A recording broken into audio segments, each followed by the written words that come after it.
But here I am, bro. I got bottles of water. I'm eating snacks. I'm talking to people millions and thousands of miles across from me. I'm lit, you know what I'm saying? And people had to live like this. And I be trying to keep that in perspective whenever I'm going through a tough time, because it's like life is really amazing.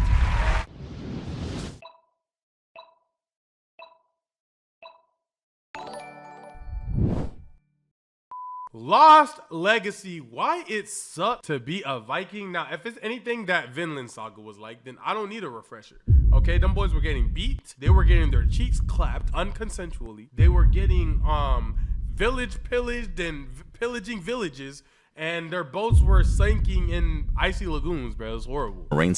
You're dangling from a rain-slicked monastery wall in Northumbria. Okay. And your life choices are seriously questionable right now. Okay. The stone crumbles under your fingers like week old bread, and below you, a dozen angry Anglo-Saxon guards are having what appears to be a heated debate about whether to turn you into a pincushion with their arrows, or just wait for gravity to do the job. Decide quickly, farm boy, growls Bjorn Ironhand from the longship bobbing in the harbor below. Either you prove you're worth the space on my ship, or you can swim home to Norway. Your former life of peacefully herding sheep seems really appealing right now. He looks like At least until you remember how they ate your best tunic when you weren't looking. The crew's betting mead rations on your survival chances, which is just great for morale. Crazy. He's about as useful as a chocolate axe head. So imagine somebody putting in a parlay on the fact that you're either gonna die or survive from the fall or from somebody stabbing you in the heart. Like, imagine being nothing more but than a good night to somebody. Oh, I guess that's how one night stands kind of feel like. someone shouts from the ship. You'd be offended if you weren't so busy trying not to die. Your village elder's words echo in your head, how the gods had chosen you for the raiding party. Funny how they always seem to choose the skinniest farmer's sons instead of the elder's own well-fed offspring. The golden cross gleams above you, probably wondering how its peaceful monastery life turned into an impromptu Viking recruitment exercise. Well, if you're going to die anyway, might as well do it in style. Your next move better be good, because unlike those farming simulation games you used to play, this one doesn't come with a reload button. Turns out Vikings don't exactly have a gentle onboarding process. Okay. You managed to steal the cross and only took one arrow in the leg doing it. But now comes the real test, proving you belong on this ship of professionally violent lunatics. Your first lesson? Everything on a longship is trying to kill you. The ropes, the oars, the waves, and especially that suspiciously smiling veteran showing you the ropes, literally. Row faster, sheep hugger, Bjorn bellows as you strain against an oar that fights you harder than your old ram during shearing season. Your muscles scream like they're being murdered by angry trolls. I could 100% beat a Viking in his prime. I'm not gonna lie. This isn't your grandmother's butter churning. Actually, you've met his grandmother. She could probably outrow the entire crew. The ship rocks violently and your breakfast decides it prefers life in the ocean. Your new crewmates find your seasickness hilarious. The crew's split between he'll die by Tuesday and he'll die by Wednesday. Yeah. Only half Dan bet on he'll survive, though you later learn he always bets against the crowd. Videos like these and thinking back is why I'm so grateful to be in the times that I'm in. Could you imagine that we're hearing about somebody's life right now? Like, I'm telling jokes and whatever. People live this. Like, they didn't get to come home and stream. They didn't get to enjoy their lives for real. They were either having to kill people in GTA or getting killed in GTA. But here I am, bro. I got bottles of water. I'm eating snacks. I'm talking to people millions and thousands of miles across from me. I'm lit, you know what I'm saying? And people had to live like this. And I be trying to keep that in perspective whenever I'm going through a tough time, because it's like life is really amazing. Because I would rather be going through what I'm going through right now than have to go through this. Since that one time everyone thought he'd die from an axe to the head, I want enough silver to buy my own ship, he grins, tapping the metal plate in his skull. Look, he's feeding the fish again. They've got a betting pool on how many times you'll throw up before reaching Denmark. The current record is 17, and you're determined to break it. At least the fish are well fed. You're creating your own little underwater following. Your first fans, someone jokes. If only your fans didn't smell like herring. Training isn't much better. That's your head, not your sword arm, your instructor Halfdan growls after you nearly decapitate yourself during sword practice. This is what it's like. I've being seen better a Viking. footwork from a three-legged goat. The bruises are forming constellations on your body. You could probably navigate by them at this point. Old Helga, the crew's healer, has two solutions for everything. Ew. Either rub it with fermented fish paste, or wait till it falls off. You're never quite sure if she means the bandage or the limb. Still, better than farming, though. At least here, when something tries to kill you, it's honest about it. The surprising part, you're actually getting better. Your sword doesn't feel like a lead weight anymore, and you've finally figured out which end of the axe is the dangerous one. Progress! Even Bjorn notices. Well, farm boy, he grunts after you manage to block his attack without falling overboard. Maybe you won't die immediately in your first real fight. Coming from him, that's practically a marriage proposal. Your first real raid comes faster than expected, like most near-death experiences in Viking life. The target is a coastal village that probably wasn't expecting its peaceful fishing morning to include longships. Remember, Bjorn announces, we're here to raid, not redecorate, and try not to die. The paperwork is awful. Turns out Vikings have HR issues too, just with more axes involved. The landing beach looks about as welcoming as a bear's dental appointment. Local defenders are already forming ranks, and you're pretty sure your legs shouldn't be shaking this much. The veteran next to you, Man, Eric, I have felt the pressure of sitting on a free throw line for a basketball game like school and having to shoot just to make it into regional. My hands, right? First time ever. I could not fathom how much I would shake going into battle. Going into battle? Like, oh, you either win here or there's no tomorrow. That's it. It's just over. It's over. Right there. Your dream to go see the sea, your dream to go back and see your family or ever fish on lake whatever back in the day or whatever is gone. It's either that or you win today. I couldn't imagine it. One Eye, creative naming isn't a Viking strength, notices your terror. First raid jitters, he grins, just pretend they're angry sheep. Easy for him to say, your sheep never carried spears.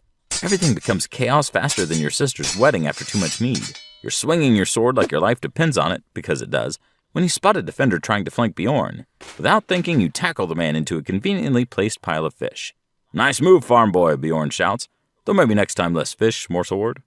After that day, you earn a new status, the Viking who saved Bjorn's back, and only mostly smells like herring. Not exactly a saga-worthy title, but it's a start. Turns out, raiding is the easy part of Viking life. Winter in Scandinavia, that's the real enemy. The cold bites harder than a hangry wolf, and your beard has more icicles than hair. Eric demonstrates proper Viking winterization by coating his beard in seal fat. Keeps the icicles out, he proudly declares, right before a seagull mistakes his beard for lunch and dive bombs his face. And apparently attracts birds, he adds, spitting out feathers. Stop complaining, he continues, watching you chip frozen seawater off the ship's side. And I literally have water in my hand, so that doesn't help the kid. While trying to maintain his dignity. This is nothing. Last winter was so cold we had to thaw our words over the fire before anyone could hear them. The crew's solution to everything is either mead or those horrifically fermented fish that smell like death took a vacation in a barrel. Eat up, Halfdan grins, offering you something that might have been a fish in its past life. Builds character. You're pretty sure it's building something, but character isn't your first guess. Between the mysterious healing potions and old Helga's walk-it-off approach to medicine, oh my gosh, and we have so much fine shit today. So much fine. So much fine. Could you imagine having to bag help? A Viking, you had your fine shit is a shorty who's been rubbing fist paste on her body for the last 62 months, no shower. Actually, that's not true. I heard Vikings were rather clean. But still, bro, I'm so happy to be in this lifetime. We're starting to think Viking healthcare consists entirely of not dying until your body figures out what to do. Your first command comes during a raid that's going about as well as a blind giant in a pottery shop. The storm hit just as you reached the English coast, because of course it does. Half the ships are scattered, Bjorn's unconscious from a wave-thrown barrel, and suddenly everyone's looking at you like you're supposed to know what to do. Well, farm boy, Eric shouts over the wind. You've been watching Bjorn, what's the play? Great. Your first leadership opportunity, and it's during what feels like Ragnarok's wet dress rehearsal. You'd really prefer to start with something easier, like organizing mead hall seating arrangements. Time for some creative problem solving. You order the ships to use the storm's fury instead of fighting it, riding the massive waves into the harbor like nature's own battering ram. Either we'll make a spectacular entrance, you yell, or we'll give the fish something to tell their children stories about. Ew, the crew's laughter is half terror, hard half approval, and crazy. The perfect Viking emotional blend. The storm delivers you over the harbor's defensive chains, and suddenly you're not just the farm boy anymore. You're the madman who turned certain death into victory. In Viking terms, that's the best kind of promotion. Yeah. 20 years pass like a hangover after a successful raid. Quickly, painfully, and with lots of interesting scars to show for it. You've earned your own ship, a crew that mostly follows orders, and a reputation that doesn't involve the word farm boy anymore. They call you Storm Rider now. Yeah! Eric still jokes it should be fish capital after that.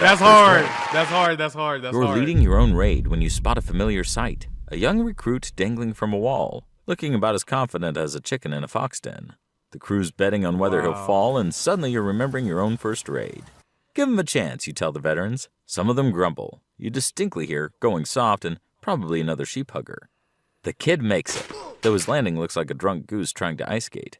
Welcome to the Viking life, you say, helping him up. First lesson, the ground is harder than it looks. The crew laughs, but you notice them shifting subtly closer, protective. They might act tough, but Vikings take care of their own, even the clumsy ones who smell suspiciously like sheep. That's when you spot the glint of arrowheads in the morning sun. The monastery wasn't as undefended as your scouts reported. You shove the recruit aside just as the first volley hits. The arrow that finds your chest would probably hurt more if you weren't so annoyed at the irony. 20 years of surviving everything the world threw at you, only to be done in by an act of kindness. Odin has a twisted sense of humor. Your last moments are exactly what you'd expect from a Viking life. Chaotic, painful, and somehow still funny. The recruit you saved is trying to help, though his idea of first aid looks more like panicked chicken dancing. Stop fussing, you tell him. I've had worse. You haven't, actually, but dying men get to lie a little. The sky darkens. Either Thor is throwing a farewell party, or that head wound is worse than you thought. Through the haze of pain, you see them, the Valkyries gliding down from the storm clouds on horses made of lightning. I hope the Valkyries were fine as hell. Am I allowed to say that? There's no way there's chopped Valkyries. Okay. Thank you. And mist. They're somehow both beautiful and terrifying, just like the Viking life you chose. You think about your journey from terrified farmer to Viking commander. All those near deaths and actual deaths, the raids, the storms, the absolutely terrible fermented fish. You know what really sucks about living as a Viking? You mutter to no one in particular. The dying part is actually the easiest bit. The last thing you see is the young recruit picking up your sword, holding it like he's afraid it might bite, just like you did once upon a time. Stanley, Valkyries approach, their weapons gleaming with mythological. otherworldly light. You're right. Time for your final raid. This one to Odin's Great Hall. Not bad for a farm boy who once thought the scariest thing in life was angry sheep. Dang, that was fire. I'm not gonna lie. Fantastic video. Comment twice if you guys enjoyed the video. It helps me in the algorithm. Shout out to LostLegacy. Sorry, it's my bedtime. I'm gonna catch you guys in the next video. Goodbye. Peace.